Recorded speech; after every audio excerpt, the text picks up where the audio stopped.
तो पहले हम एनर्जी फ्लो पढ़ लेते हैं, उसके बाद एनर्जी फ्लो के बाद फिर हम next decomposition and nutrient cycle भी हम लोगों ने पढ़ने हैं। तो एनर्जी फ्लो कल हमने इतना डिस्कस कर लिया था कि जो सनलाइट है वो अल्टीमेट सोर्स ऑफ एनर्जी है। एंड साथ में मैंने आपसे ये भी डिस्कस किया था, इसीलिए जो हमारी ईस्टर्न फिलोसफीज हैं, हमारे जो वेद हैं, हमारे जो उपनिषद हैं, वहाँ पे सूर्य को इतनी इम्पोर्टेंस दी हुई है। आपने अगर एक उपनिषद है जहाँ पे प्राण की चर्चा है, तो इसी तरह से जो वहाँ पे ये चर्चा मिलती है कि जो इस यूनिवर्स का प्राण है, जो विश्व का प्राण है, वो सूर्य है। तो कहीं ना कहीं उन लोगों को उस टाइम के जो ऋषि वगैरह होंगे, उन्हें ये पता था कि अल्टीमेटली जो सोर्स है वो हमारा सन ही है। तो sun is the only source of energy for all ecosystem, जितने भी इकोसिस्टम हैं। एंड एज अ होल हमने ये पढ़ा था कि अर्थ का बायोस्फीयर सबसे बड़ा इकोसिस्टम है। तो ये भी अपने आप में ये जो इकोसिस्टम है, सबको अल्टीमेट एनर्जी कहाँ से मिल रही है? सन से अल्टीमेट एनर्जी मिल रही है। इसके अलावा अगर हम बात करें क्या सन से आने वाली जितनी रेज हमारी सन से आ रही हैं, या फिर थोड़ा उसे हम साइंटिफिक लैंग्वेज में कहें तो उसे हम रेडिएशन कहते हैं। तो क्या सन से जितनी रेडिएशन आती है, सारी की सारी रेडिएशन है, उसकी एनर्जी को प्लांट यूज कर सकते हैं? तो इसका आंसर है नहीं। सारी जो रेडिएशन है वो उनमें इतनी एनर्जी नहीं होती कि प्लांट उससे फूड की मैन्युफैक्चरिंग स्टार्ट कर सके। तो बस जो टोटल सनलाइट हमारी अर्थ पे आती है, उसमें से बस 50% ही सनलाइट ऐसी है जो कि फोटोसिंथेसिस करने के लिए उसमें सफिशिएंट एनर्जी होती है। एंड उस सनलाइट के पार्ट को हम कहते हैं फोटोसिंथेटिकली एक्टिव रेडिएशन, पीएआर। तो पीएआर मींस जो टोटल सनलाइट हमारी अर्थ पे आ रही है, उसमें से कितनी सनलाइट आपके फोटोसिंथेसिस करने लायक है। तो 50% सनलाइट फोटोसिंथेसिस करने लायक होती है। वो जो 50% है उसमें से भी प्लांट बस कैप्चर कर पाते हैं 2 to 10%। एंड हमारी जो सन से लगातार लाइट आ रही है, उसमें से बस 2 to 10% लाइट को जो हमारे प्लांट्स हैं वो यूज कर रहे हैं। एंड उसी से हमारी जो पूरी अर्थ है उसमें लाइफ अभी मेंटेन है।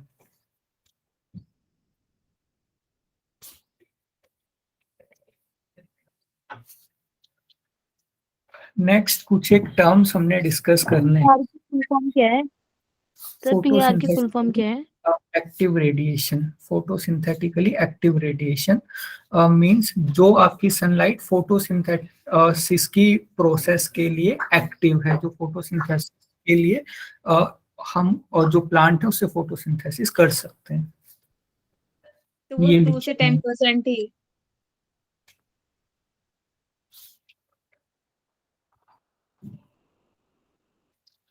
ओके, अब कुछ एक टर्म्स हमने पढ़नी है फूड चेन के लिए। प्रोड्यूसर्स, जिन्हें हम ऑटोट्रॉप्स भी कहते हैं।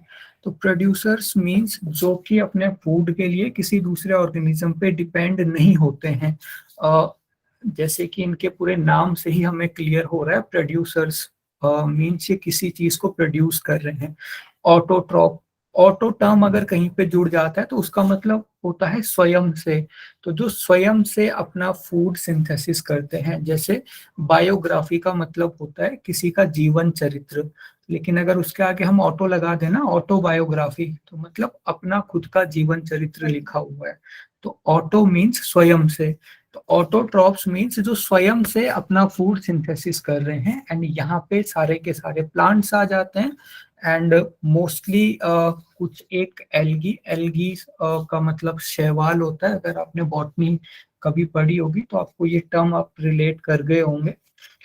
मोस्ट जितने हमारे ऑटोट्रॉप्स होते हैं उनमें प्लांट्स हो गए। इसके अलावा अगर हम एक्वेटिक इकोसिस्टम की बात करें, अगर हम पानी के अंदर जो इकोसिस्टम है हमारा, जैसे हमारा समुद्र हो गए या फिर लेक वगैरह हो गए, वहाँ पे प्लांट्स तो होते नहीं हैं। मोस्टली जितने प्लांट्स हमारे लैंड पे होते हैं उतने प्लांट्स तो वहाँ पे होते नहीं है। तो वहाँ पे कैसे प्रोडक्शन का काम होता है, कैसे वहाँ पे लाइफ सस्टेन कर रही है, उसके लिए वहाँ पे होते हैं फाइटोप्लैंक्टन। तो ये सर आवाज कट हो रही है, बस अभी है। ओके, सभी को आवाज कट हो रही है? नहीं सर सर। अभी सही आ रही है, थोड़े नहीं टाइम पे सर। कट हो रही थी अभी। नहीं सर, क्लियर है। ओके, ठीक है, मैं रिपीट कर देता हूँ। जो प्राइमरी एक्वेटिक वाला कर प्रोड्यूसर्स, दीजिए। हाँ जी, जो प्राइमरी प्रोड्यूसर्स हैं लैंड पे, तो प्राइमरी प्रोड्यूसर्स हमारे प्लांट हैं, और हम देखते हैं इतने सारे प्लांट हैं जो कि प्रोडक्शन का काम कर रहे हैं। लेकिन जो सी है वहां पे तो कोई प्लांट्स नहीं है। एक्वेटिक इकोसिस्टम में इतने प्लांट्स नहीं होते जितने लैंड पे होते हैं। तो वहां पे कौन फूड का प्रोडक्शन करेगा, इसके लिए वहां पे एक स्पीसीज होती है जिसे हम कहते हैं फाइटोप्लैंक्टन। ये फाइटोप्लैंक्टन एक तरह के, हम इन्हें छोटे छोटे प्लांट समझ सकते हैं, माइक्रो प्लांट्स की तरह भी हम इन्हें समझ सकते हैं। तो ये फाइटोप्लैंक्टन जो हमारा प्राइमरी प्रोड्यूसर है एक्वेटिक इकोसिस्टम का, वो फाइटोप्लैंक्टन है। एंड ये फाइटोप्लैंक्टन वैसे तो बहुत छोटे छोटे होते हैं, लेकिन ओशन में ये इतने ज्यादा नंबर्स में होते हैं कि ये थोड़ा सरप्राइजिंग फैक्ट है कि जितनी ऑक्सीजन अब ये जो प्रोड्यूसर्स हैं, ये सनलाइट की हेल्प से अपने लिए फूड बनाते हैं, फूड का प्रोडक्शन करते हैं। लेकिन उस प्रोसेस में ये ऑक्सीजन रिलीज करते हैं। ये प्रोसेस क्लियर है आप लोगों को? प्लांट्स ऑक्सीजन भी रिलीज करते हैं।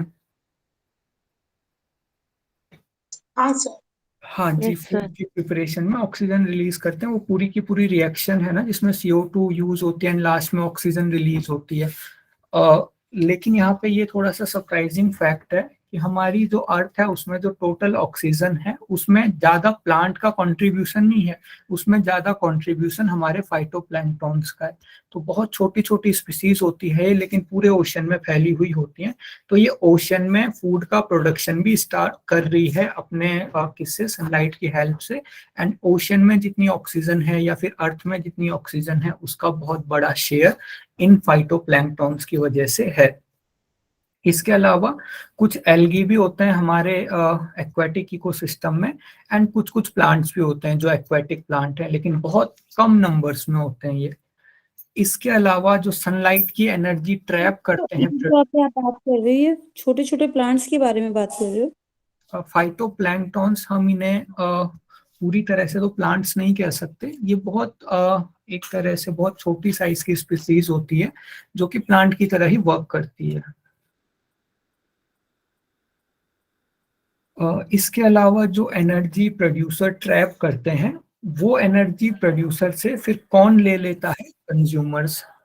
या तो कोई प्लांट है या तो उसको कोई कंज्यूमर उसको उसके ऊपर फीड करेगा। जैसे एग्जाम्पल के लिए कहीं पे अगर घास उगी हुई है, तो घास ने क्या किया, जो सनलाइट से एनर्जी आ रही थी, घास ने उसकी हेल्प से अपना बायोमास इंक्रीज किया, फूड को क्रिएट किया। अब या तो उस घास को कोई एनिमल खा जाएगा जिससे कि एनर्जी अगले कंज्यूमर तक पास हो जाएगी, या फिर वो ऑर्गेनिज्म डाई आउट हो जाएगा और जो न्यूट्रिएंट्स वगैरह हैं वो सारे के सारे सॉइल में चले जाएंगे। तो अगला जो हमारा अगले जो एनिमल्स होते हैं उन्हें हम कहते हैं सर कंज्यूमर्स। एक बार ये लास्ट वाला जो पॉइंट था ये बस एक बार और बता दीजिए। हाँ जी, लास्ट वाला पॉइंट मैं ये कह रहा हूँ, जैसे कहीं पे अगर कोई स्पीसीज है, कोई ग्रास वगैरह कहीं पे उगी हुई है, उसके आगे दो ही कंसिक्वेंस होंगे। वो ग्रास सनलाइट की हेल्प से अपना बायोमास इंक्रीज कर रही है, अपना फूड प्रिपेयर कर रही है। तो उस ग्रास के अंदर एनर्जी है जो कि उसने ट्रैप की है, हुई है सनलाइट से। अब या तो कोई एनिमल उस ग्रास को खा जाए तो वो एनर्जी उस एनिमल के अंदर आ जाएगी, या फिर दूसरा क्या होगा, वो ग्रास जो है वो टाइम के साथ साथ वियर एंड टीयर क्योंकि होता ही है, तो वो ग्रास जो है सूख जाएगी एंड डाई आउट होने के बाद वो न्यूट्रिएंट्स कहाँ चले जाएंगे, अर्थ में चले जाएंगे। तो अगर कोई एनिमल ओके उस सर। ग्रास के ऊपर फीड करता है तो जो एनर्जी है वो हमारी दूसरी स्पीसीज तक चली जाएगी, उन्हें हम कहते हैं कंज्यूमर्स। तो यहाँ पे आपको कंफ्यूज नहीं होना है। जो कंज्यूमर्स हैं उन्हें हम हेट्रोट्रॉप्स भी कहते हैं। हेट्रोट्रॉप्स मतलब जो अपना फूड खुद प्रिपेयर नहीं कर सकते, जो कि डायरेक्टली और इनडायरेक्टली प्लांट के ऊपर बेस्ड होते हैं। अब डायरेक्टली इनडायरेक्टली के ऊपर अभी हम बात करेंगे। अभी हम स्टार्टिंग में इतना समझ लेते हैं कि ये जो कंज्यूमर्स होते हैं ये अपने फूड के लिए प्लांट्स के ऊपर डिपेंड होते हैं। अब कंज्यूमर्स में सबसे पहले आते हैं primary consumers. Primary consumers means जो कि डायरेक्ट फीड करते हैं प्लांट के ऊपर। अब प्राइमरी कंज्यूमर्स के एग्जांपल आपके हो गए सबसे पहले जैसे कुछ इंसेक्ट, अगर वो बस प्लांट्स को कंज्यूम कर रहे हैं, अगर वो बस पेड़ पौधों को खा रहे हैं। इसके अलावा प्राइमरी कंज्यूमर्स में आपके कुछ मैमल्स आ गए, जैसे कि हमारी काऊ आ गई। इसके अलावा जो भी ग्रेजिंग एनिमल हैं, जो भी हार्बीवोर्स एनिमल हैं, वो सारे के सारे प्राइमरी कंज्यूमर्स हो गए। तो प्राइमरी कंज्यूमर्स मींस जो कि बस प्लांट को फीड करते हैं, इन्हें हम हार्बीवोर्स भी कहते हैं, मींस शाकाहारी। शाक का मतलब होता है प्लांट्स वगैरह, तो शाक के ऊपर अपना जीवन यापन करने वाले हैं, उन्हें हम हार्बीवोर्स कहते हैं। नेक्स्ट है सेकेंडरी कंज्यूमर्स। सेकेंडरी कंज्यूमर्स में ऐसे एनिमल्स आ जाते हैं जो कि फीड करते हैं प्राइमरी कंज्यूमर्स के ऊपर। जैसे जितने भी हमारे कार्निवोरस एनिमल आ गए, कार्निवोर्स को हम कहते हैं मांसाहारी, मांस का आहार लेने वाले। तो जैसे हमारा जितने भी यहाँ पे कार्निवोर्स एनिमल आ गए, जैसे आपके लॉयन, टाइगर, जो भी हार्बीवोर्स के ऊपर डिपेंड है फूड के लिए, वो हमारे सेकेंडरी कंज्यूमर्स हो गए। सेकेंडरी कंज्यूमर्स, उसके बाद टर्शरी कंज्यूमर्स, हम उन कंज्यूमर्स को कहते हैं जो कि फीड करते हैं। ओके, सेकेंडरी कंज्यूमर्स हम टर्शरी कंज्यूमर्स हम उन्हें कहते हैं जो कि फीड करते हैं सेकेंडरी कंज्यूमर्स के ऊपर। यहाँ पे एक मिस्टेक है, जैसे फॉर एग्जांपल आपका ये ग्रास है, तो ग्रास आपका प्रोड्यूसर हो गया क्योंकि ये सनलाइट से फूड को प्रोड्यूस कर रहा था, अपना फूड खुद प्रिपेयर कर रहा था। उसके बाद अगर हम ग्रास हॉपर की बात करें जो कि ग्रास को कंज्यूम कर रहा था, इस घास को खा रहा था, तो वो हमारा प्राइमरी कंज्यूमर हो गया, हार्बीवोर्स, क्योंकि ये ग्रास के ऊपर डिपेंड है। उसके बाद अगर कोई फ्रॉग है जो कि इस ग्रास हॉपर को कंज्यूम कर रहा है, तो ये फ्रॉग हो गया सेकेंडरी कंज्यूमर, क्योंकि ये किसका इंटेक कर रहा है, प्राइमरी कंज्यूमर का इंटेक कर रहा है। उसके बाद जो स्पीसीज इस सेकेंडरी कंज्यूमर्स को खाते हैं उन्हें हम कहते हैं टर्शरी कंज्यूमर्स। तो टर्शरी कंज्यूमर्स में आपके ये आ गए स्नेक्स वगैरह आ गए। तो मोस्ट जो एनर्जी फ्लो है वो मोस्टली टर्शरी कंज्यूमर्स तक ही होती है, बहुत कम चांसेस है कि वहां से आगे। जैसे यहाँ पे एक और एग्जांपल है कि कोई हॉक है, वो स्नेक का कंजम्पशन कर दे, लेकिन बहुत कम ऐसा होता है कि एनर्जी जो है वो टर्शरी कंज्यूमर से आगे बढ़ पाती है। उसके पीछे का रीजन अभी हम डिस्कस करेंगे। लेकिन आपको ये चीजें समझ में आ गई, primary consumers, secondary consumers and tertiary consumers.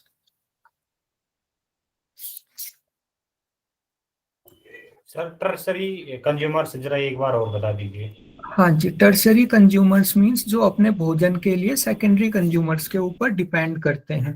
और जैसे ये यहाँ पे आपको स्नेक दिख रहा है, अब ये सेकेंडरी कंज्यूमर है, इसको अगर जो भी स्पीसीज खाती है उसे हम टर्शरी कंज्यूमर्स कहते हैं। तो ये टर्म आपको क्लियर होने बहुत ज्यादा जरूरी है, तभी हम इकोलॉजिकल पिरामिड डिस्कस कर सकते हैं। सर कहने का मतलब है कि एक से मतलब एक के बाद एक डिपेंड होता है अपने हाँ फूड के लिए। हाँ, एंड वहीं पे हम primary, secondary and tertiary term हम उनके साथ जोड़ते जाते हैं।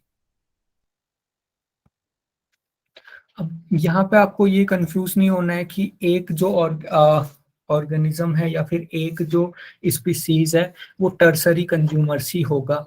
फूड चेन के हिसाब से सबकी पोजीशन चेंज होती जाती है। फॉर एग्जांपल, अगर यहाँ पे प्रोड्यूसर था एंड प्रोड्यूसर को कंज्यूम करने वाला ग्रास हॉपर है, और अगर ये स्नेक सीधे ही ग्रास हॉपर को कंज्यूम कर दे, तो उस फूड चेन के लिए ये स्नेक बन जाएगा सेकेंडरी कंज्यूमर्स। तो ये रटना नहीं है कि ये स्पीसीज प्राइमरी कंज्यूमर होती है, ये स्पीसीज सेकेंडरी कंज्यूमर होती है। फूड चेन के हिसाब से इनकी पोजीशन चेंज होती रहती है, जैसे जैसे इनकी जैसे जिस फूड का इन्होंने इंटेक किया उसके बेसिस पे हम इन्हें नाम देते हैं primary, secondary and tertiary consumers. ऐसे किसी की भी फिक्स पोजीशन नहीं होती है। ओमनिवोरस इन्हीं को कहते हैं सर, टर्सरी को? नहीं, ओमनीवोरस की जो पोजीशन होगी, अब क्योंकि जो ओमनीवोरस है वो प्लांट को भी खा रहा है, तो अगर ओमनीवोरस ने प्लांट को खाया तो वो हमारा प्राइमरी कंज्यूमर बन जाएगा। हार्बीवोर्स में फिर वो आ जाएगा, सॉरी हार्बीवोर्स तो नहीं कहेंगे उसे, लेकिन वो फिर हमारा प्राइमरी कंज्यूमर्स में आ जाएगा, क्योंकि उसने डायरेक्टली प्लांट को कंज्यूम किया, डायरेक्टली प्लांट का इंटेक किया। लेकिन अगर वो ओमनीवोरस इसमें से किसी और को खा रहा है तो उसके हिसाब से उसकी पोजीशन चेंज हो जाएगी। जैसे उसने अगर ग्रास हॉपर को खाया तो वो प्राइमरी कंज्यूमर को कंज्यूम करने से सेकेंडरी कंज्यूमर बन जाएगा। अगर उसने फ्रॉग को खाया तो सेकेंडरी कंज्यूमर को कंज्यूम करने से टर्शरी कंज्यूमर बन जाएगा। यही मैं आपको एक्सप्लेन करना चाह रहा हूँ कि किसी की भी फिक्स पोजीशन नहीं होती फूड चेन में। जिस हिसाब से हम जिस केस को हम डिस्कस कर रहे हैं उसके अकॉर्डिंग ही वो प्राइमरी, टर्शरी या फिर सेकेंडरी कंज्यूमर होगा। समझ में आया? सर मतलब ग्रास और मतलब जो ग्रास और जो डायरेक्टली सनलाइट से बन रही है, फिर उसके बाद जो नेक्स्ट जो भी ग्रास से जो भी फूड इनटेक करेगा, ये इनकी जगह तो फिक्स रहेगी, उसके बाद की जगह हम बोल सकते हैं कि फिक्स नहीं रहेगी, क्योंकि वो आगे पीछे हाँ, हो उसके सकती है। बाद की जगह फिक्स नहीं रहेगी। और जो ओमनीवोर्स एनिमल है ना, उनकी जगह प्राइमरी कंज्यूमर्स में भी आ सकती है, क्योंकि वो डायरेक्ट ग्रास को भी खाते हैं जो ओमनीवोर्स एनिमल होते हैं। ओमनीवोर्स हम किन्हें कहते हैं? जो कि प्लांट को भी खाते हैं और एनिमल को भी खाते हैं। इन्हें शायद से हम हिंदी में कहते हैं, ह्यूमन बीइंग्स है सर के। हाँ जी, हम ही ओमनीवोरस है ना, ह्यूमन बीइंग्स। हाँ वैसे होना हमें हार्बीवोर्स होना चाहिए, पर ओमनीवोर्स हो जाते हैं हम। सर्वाहारी कहेंगे सर इनको, है? हाँ जी, सर्वाहारी कहेंगे। ओके, एनर्जी फ्लो की अगर हम बात करें तो एनर्जी जो फ्लो है वो, ये जो आप देख रहे हो, ये जो प्रोड्यूसर है, इससे हम ग्रास हॉपर, इससे जो एनर्जी है वो ग्रास हॉपर के पास गई, ग्रास हॉपर को खाया ये आपके फ्रॉग ने, फिर एनर्जी इसके पास गई, फ्रॉग को खाया स्नेक ने, फिर एनर्जी इसके पास गई। ये जो एनर्जी फ्लो कर रही है एंड अल्टीमेटली वो एनर्जी सन से आ रही है। इसी एनर्जी के फ्लो को हम जब चेन के फॉर्म में पढ़ते हैं तो उसे हम कहते हैं फूड चेन। तो फूड चेन एक ऑर्गेनिज्म दूसरे को खा रहा है, वो दूसरे को खा रहा है, इस तरीके से जो चेन बनी हुई है उसे हम कहते हैं फूड चेन। हमारे इकोसिस्टम में दो तरह की फूड चेन होती है, एक है ग्रेजिंग फूड चेन, एक है डेट्रिटस फूड चेन। तो ग्रेजिंग फूड चेन हम किसे कहते हैं और डेट्रिटस फूड चेन हम किसे कहते हैं? ग्रेजिंग फूड चेन में जो आपका प्राइमरी कंज्यूमर है, फॉर एग्जांपल जो भी आपका शाकाहारी एनिमल है, जो प्राइमरी कंज्यूमर है, जब वो लिविंग प्लांट के ऊपर लिविंग प्लांट को खा रहा है, लिविंग प्लांट के ऊपर ही वो फीड करता है, तो उसे हम ग्रेजिंग फूड चेन कहते हैं। जैसे अगर कोई कैबेज है एंड वो लिविंग है एंड कोई कैटरपिलर उस कैबेज को खा रही है, फिर कोई बर्ड उस कैटरपिलर को खा रही है, फिर आगे जाके कोई हॉक इस बर्ड को खाएगा, तो ये चेन स्टार्ट हो रही है लिविंग प्लांट से, तो इसे हम कहते हैं ग्रेजिंग फूड चेन। तो मोस्टली जैसे आपका जितनी भी हमारी फूड चेन होती है, जैसे हिरन घास खाता है तो वो भी घास लिविंग ही होती है, उसको कोई टाइगर खा रहा है तो वो भी हमारी ग्रेजिंग फूड चेन हो गई। या फिर एक्वाटिक इकोसिस्टम में जो भी लिविंग ऑर्गेनिज्म से स्टार्ट हो रही है फूड चेन, उसे हम ग्रेजिंग फूड चेन कहते हैं। एंड दूसरी फूड चेन हमारी हो गई detritus food chain. Detritus food chain हम कहते हैं ऐसी फूड चेन जो स्टार्ट हो रही है डेड ऑर्गेनिक मैटर से। अभी कुछ दिन पहले कुछ क्लासेस पहले एक क्वेश्चन आया था ना कि जो एनिमल जा चुके हैं वो भी बायोटिक कंपोनेंट का हिस्सा होते हैं। उसके पीछे का रीजन ये डेट्रिटस फूड चेन ही है। डेट्रिटस फूड चेन में जो प्राइमरी कंज्यूमर होगा वो प्राइमरी कंज्यूमर फीड करता है डेड ऑर्गेनिक मैटर के ऊपर, या फिर वो किसी लीव्स का डेड मटेरियल होगा, या फिर कोई एनिमल डाई आउट कर गया होगा, वो सड़ गया होगा, उसके ऊपर जो प्राइमरी कंज्यूमर फीड करेगा उसे हम कहते हैं डेट्रिटस फूड चेन। तो जैसी कोई ऑर्गेनिज्म की डेथ हो गई उसके बाद अगर वो सड़ जाता है, फिर उसके बाद उस एनर्जी को कुछ ऑर्गेनिज्म, जैसे कुछ ऑर्गेनिज्म ऐसा होता है ना जो सड़े गले एनिमल्स के ऊपर ही फीड करते हैं, वहां पे से स्टार्ट होती है हमारी डेट्रिटस फूड चेन। तो क्लियर हुई ये दोनों food chain, grazing food chain ये जो कि फर्स्ट वाला नॉर्मल, फिर से बता दीजिए प्लीज, ग्रेजिंग फूड चेन वाला। हाँ जी, ग्रेजिंग फूड चेन आपके लिविंग ऑर्गेनिज्म से स्टार्ट होगी, लिविंग प्लांट से स्टार्ट होगी। जैसे सिंपल सा एग्जांपल है, कोई हिरन अगर लिविंग ग्रासेस वगैरह खा रहा है, जैसे कि वो खाते ही हैं, एंड उसके बाद कोई टाइगर उस हिरन को खा रहा है, तो वो जो फूड चेन स्टार्ट हो रही है वो हमारी ग्रेजिंग फूड चेन है। लेकिन सड़े गले जो भी डेड रिमेनेंट्स हैं, डेड ऑर्गेनिक मैटर है, कुछ एनिमल सड़ जाते हैं मरने के बाद, तो उनके ऊपर कुछ पहले वहां पे बैक्टीरिया वगैरह फीड करेंगे, या फिर कीड़े वगैरह फीड करेंगे उनके ऊपर, फिर उन कीड़ों को कोई और उन कीड़ों को कोई और खाएगा। तो वहां पे जो फूड चेन स्टार्ट हो रही है उसे हम डेट्रिटस फूड चेन कहते हैं। तो डेट्रिटस फूड चेन हमेशा, सर कहने का मतलब प्लांट ये है कि वो प्लांट हमारे खत्म हो चुके हैं, मतलब उनमें लाइफ नहीं है, उन हाँ, वो लाइफ ना होने प्लांट्स के बाद जो उसमें खत्म वो होने उनमें के एनर्जी साथ, बची हुई। हाँ जी, कि खत्म हो गए हैं, सड़ चुके हैं। प्लांट भी या फिर एनिमल भी अगर सड़ चुके हैं तो उनको कोई अगर खाता है तो वो भी डेट्रिटस फूड चेन की स्टार्टिंग मानी जाती है। और सर ओके सर, ग्रेजिंग में मतलब लीव का ऐसा ह्यूमन कुछ नहीं बीइंग है? भी तो आ सकता है ना, मतलब जो डायरेक्टली ये खाएंगे। नहीं, अगर आप यहाँ पे इस चीज को लेके कंफ्यूज नहीं होना है कि जो नॉन वेज खा रहे हैं वो भी डेट्रिटस फूड चेन को, वो डेट्रिटस फूड चेन में नहीं आएगा। नहीं सर, डेट्रिटस फूड, फर्स्ट वाला, फर्स्ट मैं कह रही हूँ, जैसे कि हाँ, मैं ग्रेजिंग, कैबेज का एग्जांपल दिया ना। हाँ, ह्यूमन बीइंग इसमें भी इसी में आएगा, grazing food yes chain sir, में। वही बोल रही हूँ जी सर।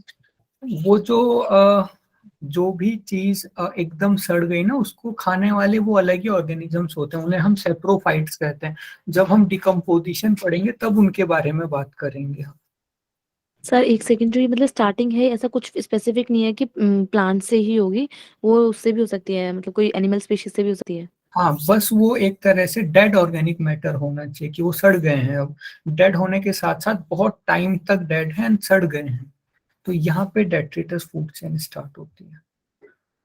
तो मोस्टली जो हमारे डेट्रिटस फूड चेन है वो डिकम्पोजर्स की बनी होती है। जैसे इसमें कोई फंजाई आ गया या फिर कोई बैक्टीरिया आ गया। डेट्रिटस में डिकम्पोजर्स हम किन्हें कहते हैं, जैसे कोई चीज सड़ गई है, जैसे कोई अगर एनिमल की बॉडी है, उसको वो डिकम्पोज करने का काम करते हैं। डिकम्पोज करना मतलब जो भी उसकी बॉडी है उसको सिंपल ऑर्गेनिक मटेरियल में पूरा का पूरा तोड़ देना, और उससे एनर्जी को खुद कुछ कंज्यूम कर देंगे, कुछ एनर्जी वो वहीं पे जो सॉइल है उसमें रिलीज कर देते हैं। तो जैसे आप लोग देखो कि हमारे घर में कोई फ्रूट रखा रहता है, अगर हम बहुत टाइम तक उस फ्रूट को वैसे ही रहने दें तो फ्रूट धीरे धीरे सड़ना स्टार्ट हो जाता है, एंड उसके ऊपर फंगस वगैरह ग्रो कर जाती है। तो फंगस एक तरह से डिकम्पोजर्स ही हैं, जो कि उसको डिकम्पोज कर रहे हैं, धीरे धीरे उस फ्रूट को खत्म कर रहे हैं। अब अगर वो किसी सॉइल में रहता है एंड फंगस वगैरह उस पर पूरा अटैक कर देते तो पूरा डिकम्पोज हो जाता है, उसके न्यूट्रिएंट्स पूरे के पूरे सॉइल में चले जाते हैं। तो इस तरीके की जो फूड चेन है इसे हम डेट्रिटस फूड चेन कहते हैं। एंड जो बेसिकली लिविंग ऑर्गेनिज्म पे जो फूड चेन चलती है उसे हम ग्रेजिंग फूड चेन कहते हैं। तो अगर हम बात करें एक्वेटिक इकोसिस्टम की, तो एक्वेटिक इकोसिस्टम में मोस्टली जो एनर्जी फ्लो होती है वो फ्लो होती है ग्रेजिंग फूड चेन से। ग्रेजिंग फूड चेन यानी कि आपके लिविंग ऑर्गेनिज्म से ही स्टार्ट होगी वो फूड चेन। लेकिन अगर हम टेरेस्ट्रियल इकोसिस्टम में बात करें, टेरेस्ट्रियल इकोसिस्टम यानी कि लैंड के ऊपर अगर कोई इकोसिस्टम है, जैसे कि हमारा फॉरेस्ट है, तो वहां पे एक बहुत बड़ी एनर्जी फ्लो करती है डेट्रिटस फूड चेन से भी, क्योंकि इतने सारे प्लांट्स वगैरह की लीफ फॉल करती रहती हैं, फिर वो सारी लीफ सड़ जाती हैं, उनको फिर से जो डिकम्पोजर्स हैं वो उनके ऊपर फीड करते हैं, या फिर कोई एनिमल की नेचुरल डेथ हो गई उसको डिकम्पोज करना है। तो जो डेट्रिटस फूड चेन है उसमें भी बहुत बड़ी एनर्जी फ्लो करती है टेरेस्ट्रियल इकोसिस्टम में।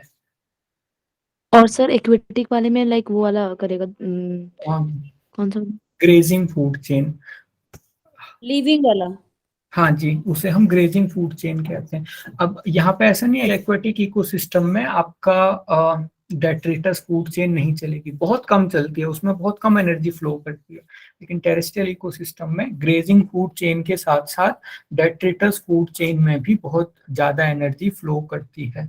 इसके अलावा हो सकता है कि कहीं पे ये दोनों फूड चेन कोलाइड कर जाएं, जैसे एक एनिमल है वो डेड ऑर्गेनिजम्स को भी खा रहा है, इसके अलावा वो लिविंग ऑर्गेनिजम्स को भी खा रहा है, तो वहां पे हमारी डेट्रिटस फूड चेन एंड हमारी जो ग्रेजिंग फूड चेन है वो कनेक्ट हो गई।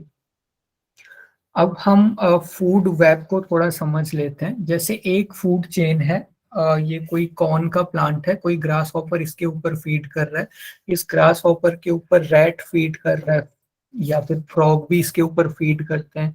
अब ये फ्रॉग बटरफ्लाई को भी खा रहा है और ये बटरफ्लाई किसी दूसरे प्लांट को खा रही है। तो जो एक इंटरकनेक्टेड नेटवर्क होता है ना फूड चेन का, अब ऐसा तो है नहीं कि एक ऑर्गेनिज्म मतलब एक स्पेशल ही ऑर्गेनिजम्स को खाएगा। जैसे फ्रॉग है वो आपके ग्रास हॉपर को भी खाएगा, बटरफ्लाई को भी खाएगा, फ्रूट फ्लाई को भी खाएगा। इसके अलावा जो आपका वुल्फ है उसको अगर बर्ड मिल जाएगी तो उसे भी खा लेगा, रैट को भी खा लेगा, या फिर अगर यहाँ पे डियर रहती तो उसे भी खा लेता। तो इन जनरल हमारे इकोसिस्टम में क्या होता है, सारी की सारी फूड चेन आपस में कनेक्टेड रहती है, इसे हम कहते हैं फूड वेब। तो फूड चेन को हम खाद्य श्रृंखला कहते हैं और फूड वेब को हम खाद्य जाल कहते हैं। मीन्स सारी की सारी फूड चेन को जब हम आपस में कनेक्ट कर लेते हैं तो इसे हम फूड वेब कहते हैं। यानी कि सर इसमें डेड फूड चेन भी आएगी और हाँ, वो आपका जो फूड जीएफसी वेब है, हाँ जी, उसमें बहुत सारी जीएफसी भी आएगी और बहुत सारी डीएफसी भी आ सकती है। जैसे आप बनाना चाहो वो एक जाल बन जाएगा पूरा का पूरा फूड वेब का।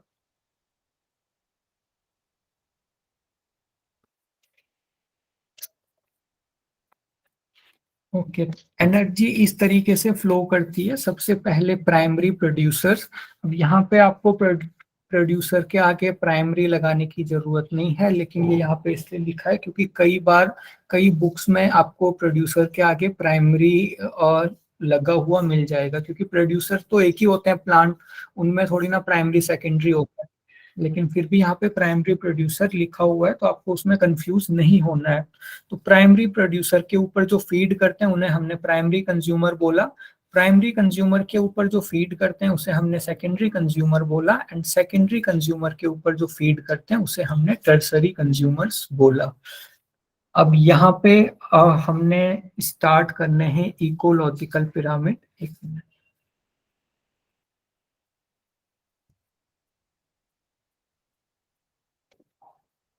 सर वो क्या लिखा था specific place in the food chain, जो पिछले स्लाइड में थे, ट्रॉफिक लेवल। जी ट्रॉपिक लेवल, इसी को हम डिस्कस करने वाले हैं। ट्रॉपिक लेवल क्या होती है? ट्रॉपिक लेवल होती है कि किसी एनिमल का, अगर हम किसी फूड चेन को डिस्कस कर रहे हैं, अब मैं एक बार ये चीज फिर से क्लियर कर रहा हूँ, किसी भी एनिमल की कोई भी फिक्स पोजीशन नहीं होती। जो भी हम फूड चेन बनाएंगे उसके अकॉर्डिंग उसकी पोजीशन चेंज होती रहेगी। अगर हम कोई फूड चेन बना रहे हैं उसमें किसी ऑर्गेनिजम्स की जो पोजीशन है उसे हम उसका ट्रॉपिक लेवल कहेंगे। जैसे फॉर एग्जांपल कोई काव है, उसके ऊपर फीड कर रहा है कोई भी वुल्फ, एंड वुल्फ के ऊपर फीड कर रहा है कोई लॉयन। तो अगर हम देखें तो काव कौन सी पोजीशन पे है? सर ये फर्स्ट प्राइमरी वाली जीएफसी हमारी प्राइमरी प्राइमरी कंज्यूमर, आपको कंज्यूमर आगे करना पड़ेगा। तो प्लांट का जो काव का जो ट्रॉपिक लेवल है उसे हम कहेंगे, काव जो है वो प्राइमरी कंज्यूमर के ट्रॉपिक लेवल पे है। तो एक फूड चेन में कोई एनिमल जिस भी पोजीशन पे होता है उसे हम कहते हैं ट्रॉपिक लेवल। अब ये जो आपका वुल्फ है ये कौन सी ट्रॉपिक लेवल पे हो गया? सेकेंडरी कंज्यूमर पे हो गया। जो लॉयन है ये कौन सी टर्सरी कंज्यूमर की ट्रॉपिक लेवल पे हो गया। अब हो सकता है ये लॉयन अगर डायरेक्ट काउ के ऊपर फीड कर जाता तो ये सेकेंडरी कंज्यूमर बन जाता। तो इसीलिए मैं बार बार कह रहा हूँ कि आपको फिक्स नहीं करनी है किसी की भी पोजीशन, फूड चेन के अकॉर्डिंग वो चीजें चेंज होती रहेगी। जो प्रोड्यूसर है उसका फर्स्ट ट्रॉफिक लेवल होगा हाँ, प्रोड्यूसर को। ऑलवेज फर्स्ट ट्रॉपिक लेवल होगा जिसे हम उसकी ट्रॉपिक लेवल को हम कहते ही प्रोड्यूसर है, और वो फर्स्ट ट्रॉपिक लेवल पे होता है। Primary consumer second trophic level पे होगा, secondary consumer third trophic level पे होगा, और tertiary consumer fourth trophic level पे होगा। ये हमने एक जिस तरीके से किसी बिल्डिंग में फ्लोर होता है ना, first floor, second floor, third floor, वैसे ये first trophic level, second trophic level, third trophic level and fourth trophic level. And एक बार ये क्वेश्चन भी आया था कि आपका प्राइमरी कंज्यूमर्स कौन से ट्रॉपिक लेवल पे है, तो प्राइमरी कंज्यूमर्स को लेके आपने कंफ्यूज नहीं होना है। भले ही यहाँ पे लिखा प्राइमरी है, पर होता है ये सेकंड ट्रॉपिक लेवल पे, क्योंकि पहली ट्रॉपिक लेवल पे हमेशा ही प्रोड्यूसर होगा।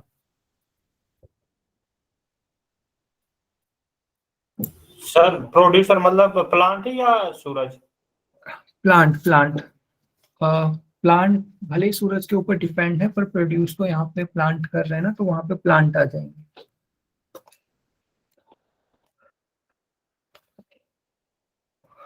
ओके, अब थोड़ा सा हम डिस्कस कर लेते हैं इकोलॉजिकल पिरामिड, फिर हम एक एनर्जी का लॉ होता है जिसे हम एनर्जी जो डिक्रीज करती है सक्सेसिव ट्रॉपिक लेवल पे, उसको हम डिस्कस करेंगे। पहले हम डिस्कस कर लेते हैं इकोलॉजिकल पिरामिड्स।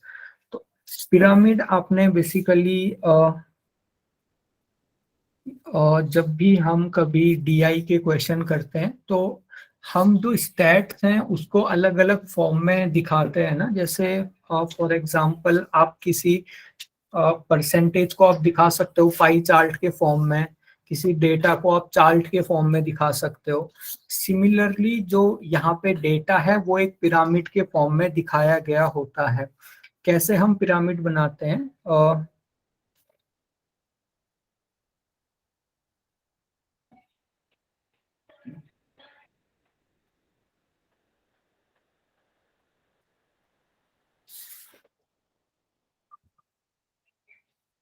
सर ये क्लास 6 to 8 में पढ़ा था शायद मैंने। हाँ जी, ये आपने पाई चार्ट वगैरह छोटी छोटी क्लासेस में होती हैं, और आगे जाके इनका और ये कॉम्प्लेक्स होते जाते हैं। तो अभी हमने सिंपल से एक वे में पढ़ना है कैसे हम पिरामिड बनाते हैं। मैं आपको एक बार जनरल इंट्रोडक्शन दे देता हूँ।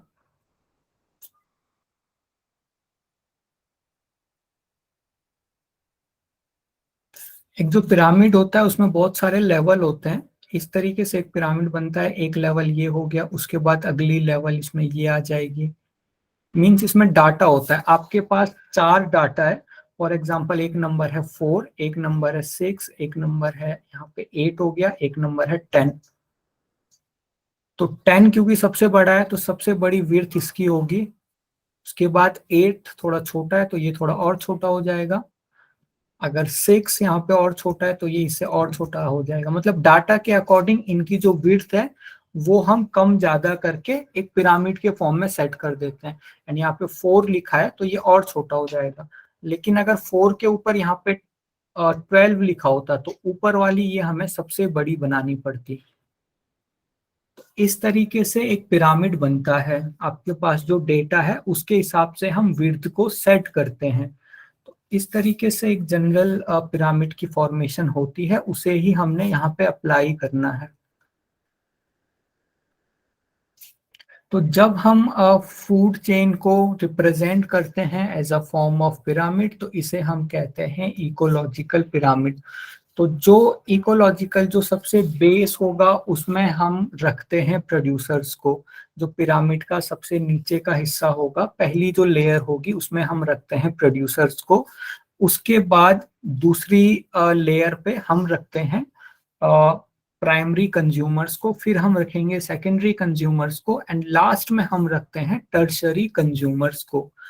एंड ये जो पिरामिड बनता है ये 3 तरीके से बनता है: pyramid of number, pyramid of biomass, pyramid of energy. तो एक बार हम ये पिरामिड बना के देखते हैं, उसके बाद आपको ये क्लियर हो जाएगा तो हम सीधे सीधे पढ़ते चलेंगे। फॉर एग्जाम्पल हम किसी फूड चेन को ले लेते हैं। सबसे पहले यहाँ पे ग्रास हो गया। ग्रास के बाद अगली जो आपकी फॉर एग्जांपल हम ग्रेजिंग फूड चेन को डिस्कस कर लेते हैं। यहाँ पे कोई डियर हो गई, एंड डियर के ऊपर फीड कर रही है लॉयन। तो ये एक सिंपल सा सॉरी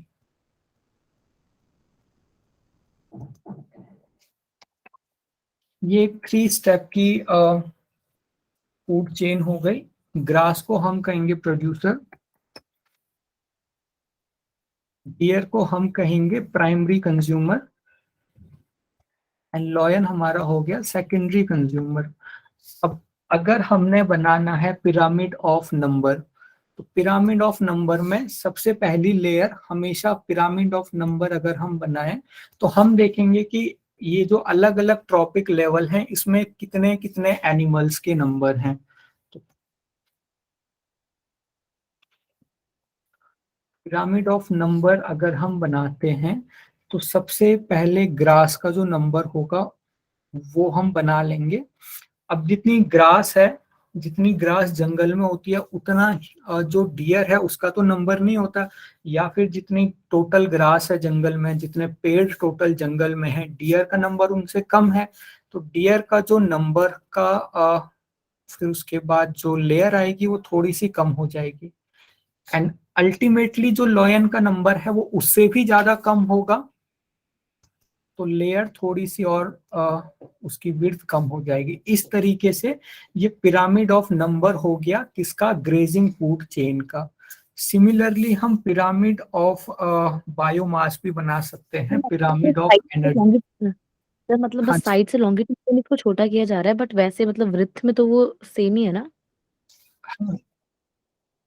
नहीं, आपकी ये जो साइड की इनकी लेंथ है, अब चाहे आप इसे लेंथ बोल लो चाहे विड्थ बोल लो, ये साइड से उतने छोटे होते जाएंगे। ये जो है, ओके सर, ओके। हाँ जी, ये हम नंबर के हिसाब से शेप बनेगा सर ये?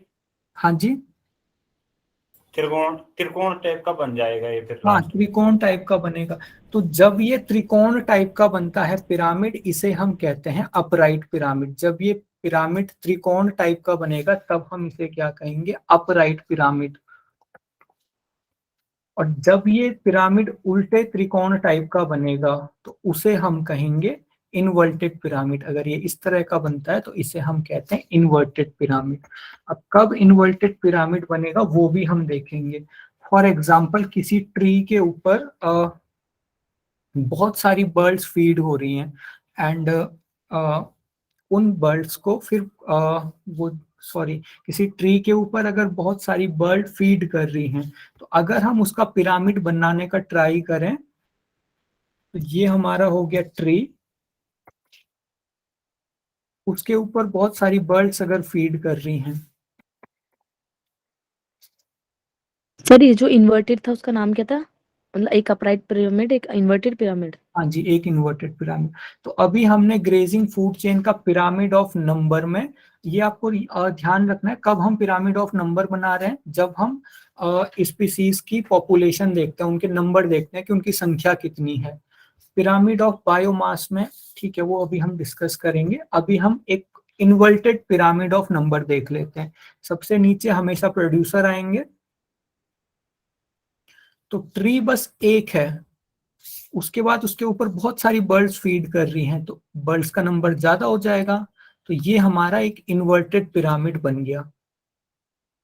तो शायद एक बार ये क्वेश्चन भी आया था कि बहुत सारी बर्ड्स एक ट्री के ऊपर फीड कर रही हैं, तो फिर वहां पे जो पिरामिड होगा वो कैसा पिरामिड होगा, तो यहाँ पे इन्वर्टेड पिरामिड होता है।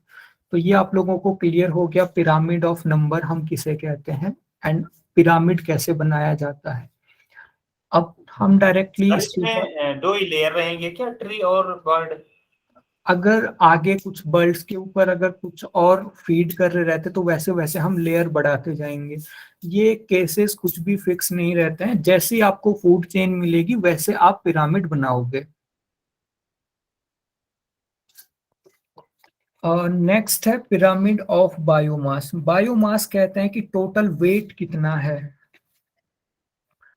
जैसे फॉर एग्जांपल कोई ट्री है, ट्री के ऊपर फीड कर रहे हैं कुछ हार्बीवोर्स एनिमल, एंड उनके ऊपर फीड कर रहे हैं कार्निवोर्स एनिमल। तो यहाँ पे आप या तो जिराफ मान लो या फिर डियर मान लो, लास्ट में आपका लॉयन हो गया। तो जो पिरामिड ऑफ बायोमास बनेगा वो इस चीज पे बनेगा कि उनका वेट कितना है, टोटल ट्रीज का वेट लिखा जाएगा, उसके बाद जो हार्बीवोर्स होंगे उनका टोटल वेट लिखा जाएगा, एंड जो कार्निवोर्स होंगे फिर उनका टोटल वेट लिखा जाएगा। बायोमास मींस उनके अंदर कितना मास है, कितना वेट है उनका। तो जो पिरामिड ऑफ बायोमास पे अगर हम एक ग्रेजिंग फूड चेन का डिस्कस करें, तो ट्रीज वगैरह का वेट तो बहुत ज्यादा होता है। ट्रीज की पहले तो नंबर्स ही इतने ज्यादा होते हैं, फिर उनका वेट और ज्यादा होता है।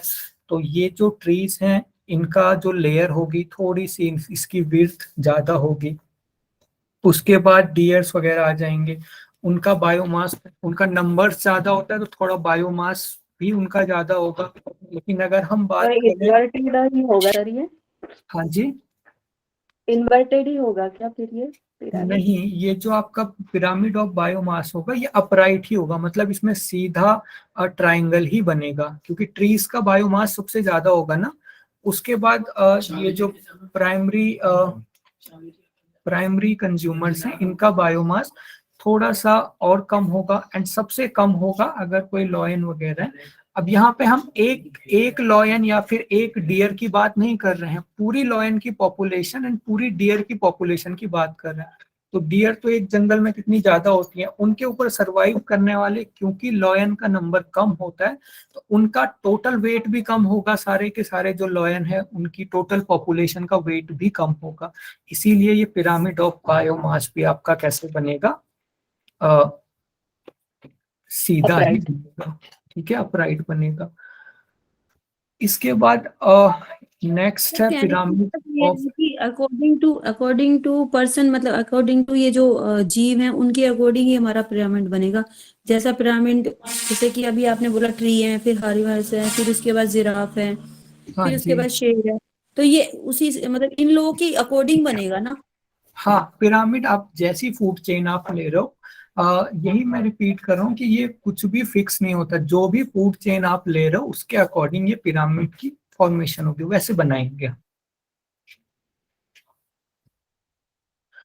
नेक्स्ट कुछ एक चीजें यहाँ पे फिक्स होती हैं, जैसे कोई ग्रासलैंड की अगर हम टोटल इकोसिस्टम की बात करें, तो ग्रासलैंड को बहुत बड़ा इकोसिस्टम होता है। तो ये कुछ एक चीजें हैं जो कि पहले से स्टडी करके फिक्स हैं। जैसे फॉर एग्जांपल ग्रासलैंड में, ग्रासलैंड के बारे में मैंने आपको थोड़ा सा इंट्रोडक्शन दिया था। ग्रासलैंड में कुछ छोटी छोटी ग्रासेस होती हैं, उसके बाद यहाँ पे प्लांट्स नहीं होते, भले ही ग्रासेस जो है उनका साइज कितना भी बड़ा होगा।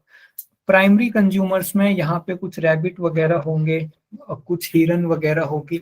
सेकेंडरी कंज्यूमर्स में स्नेक्स वगैरह होंगे जो कि रैबिट के ऊपर फीड करेंगे। अब स्नेक्स के ऊपर फॉर एग्जांपल कोई हॉक फीड कर रहा है, तो सबसे ज्यादा नंबर ग्रास का होगा। उसके बाद जो नंबर होगा वो इन रैबिट्स का होगा, फिर नंबर स्नेक्स का होगा, फिर सबसे कम वहां पे हॉक वगैरह होंगे।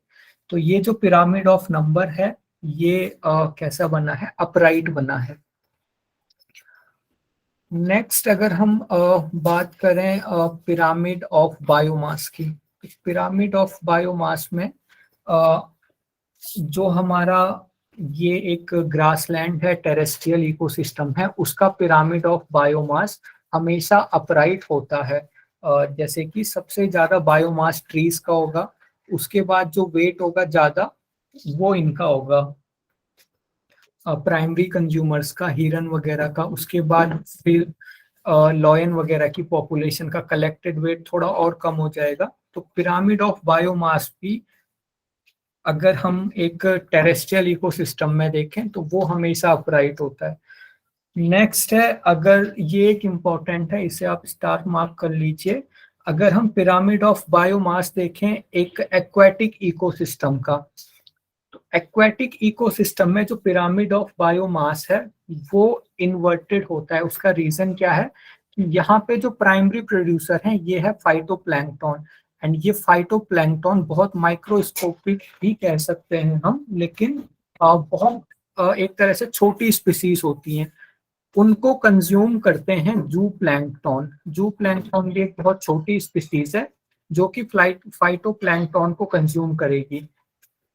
तो एक एक्वेटिक इकोसिस्टम में प्राइमरी प्रोड्यूसर आपके हो गए फाइटोप्लैंक्टन, प्राइमरी कंज्यूमर आपके हो गए जू प्लैंक्टन, एंड सेकेंडरी कंज्यूमर्स आपकी होती हैं स्मॉल फिशेस जो कि इन जू प्लैंक्टन को कंज्यूम करेंगी। एंड टर्सरी कंज्यूमर्स आपकी होती हैं लार्ज फिशेस। तो क्योंकि हम जैसे जैसे आगे बढ़ रहे हैं, लार्ज फिशेस का बायोमास बहुत ज्यादा होता है as compare to small fishes, फिर स्मॉल फिशेस का बायोमास बहुत ज्यादा होता है as compare to zooplankton, and zooplankton का बायोमास ज्यादा होता है अगर हम फाइटोप्लैंकटन के साथ तुलना करें। तो इस वजह से ये जो इकोलॉजिकल पिरामिड बनता है हमारे एक्वेटिक इकोसिस्टम का बायोमास का, वो इन्वर्टेड बनता है। तो एक ये जो इन्वर्टेड जितना पिरामिड बनता है, एक्वेटिक वाला एक बार और बता दीजिए प्लीज, मतलब जो आपने ये जो नाम बताए हैं, मतलब एक एक बता दीजिए प्लीज एक बार और। हाँ जी ठीक है, मैं एक बार अभी से फिर से रिपीट कर दूंगा। उससे पहले आप एक चीज नोट कर लीजिए, जितने भी इन्वर्टेड पिरामिड बन रहे हैं इनको आप साथ में नोट करते जाइए, क्योंकि क्वेश्चन ज्यादातर इन्वर्टेड पिरामिड से ही आते हैं। इस बार भी इन्वर्टेड पिरामिड से ही क्वेश्चन आया था। तो ये जो एक्वेटिक इकोसिस्टम में सबसे ऊपर होती हैं लार्ज फिशेस, उनके जस्ट लार्ज फिशेस किसके ऊपर फीड करेंगी, उन्हें हम कहते हैं small fishes. Small fishes feed करती हैं जू प्लैंकटन, एंड जू प्लैंकटन फीड करते हैं किसको, फाइटोप्लैंकटन, जो कि यहाँ पे प्रोड्यूसर्स हैं।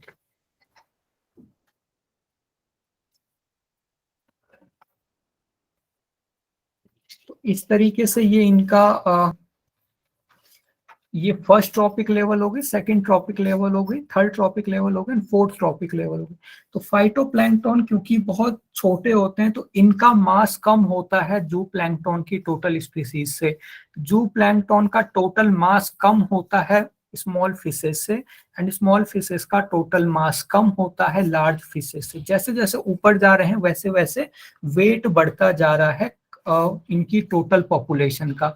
इसीलिए जब इनका पिरामिड बनेगा तो इनका पिरामिड हमेशा इन्वर्टेड बनता है। क्लियर हुआ?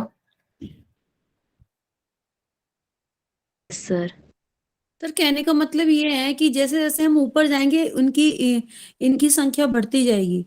हाँ, नहीं संख्या नहीं, इनका मास। वेट, हाँ वही वेट। संख्या तो वेट इनका बढ़ता अगर हम इनका संख्या का बनाए, हाँ जी संख्या का अगर बनाए वो तो अपराइट ही बनेगा, क्योंकि स्मॉल फिशेस की संख्या कम होती है ना ये फाइटोप्लैंकटन जू प्लैंकटन वगैरह से।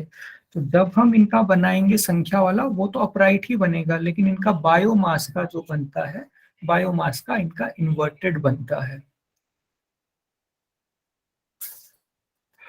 ओके, तो आज की क्लास लगभग हमारी खत्म हो गई। नेक्स्ट हमने यहाँ पे कुछ चीजें डिस्कस करनी है। मुझे लगता है अगली क्लास में ये जो पहली यूनिट है इसे हम कंप्लीट कर लेंगे। उसके बाद फिर हमारी कुछ छोटी छोटी यूनिट बची हैं जो हम एक या दो क्लास में कवर कर लेंगे, एंड होपफुली हमारा इसी मंथ में सारा सिलेबस कंप्लीट हो जाएगा। कोई और क्वेश्चन है आपका आज की क्लास से रिलेटेड? सर पता ही नहीं चला क्लास खत्म भी हो गई। ओके सर एक्वालिटी इकोसिस्टम और टेरेस्ट्रियल इकोसिस्टम जरा एक एक लाइन में बता दीजिएगा। हाँ जी, टेरेस्ट्रियल इकोसिस्टम जो आपकी जमीन पे इकोसिस्टम होता है, आपका जंगल हो गया, आपका खेत हो गया। एक्वेटिक इकोसिस्टम जो आपका पानी में होता है, समुद्र हो गया, नदी हो गई, उसके अंदर जो जीवन चल रहा है उसे हम एक्वेटिक इकोसिस्टम कहते हैं।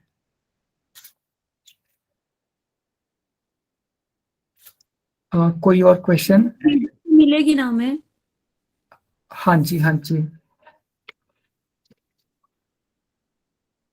ठीक है, अगर आपका कोई और क्वेश्चन नहीं है तो बहुत अच्छी बात है, आप लोग लीव कर सकते हो या फिर अपनी अगली क्लास के लिए जो आपको ब्रेक चाहिए वो ले सकते हो।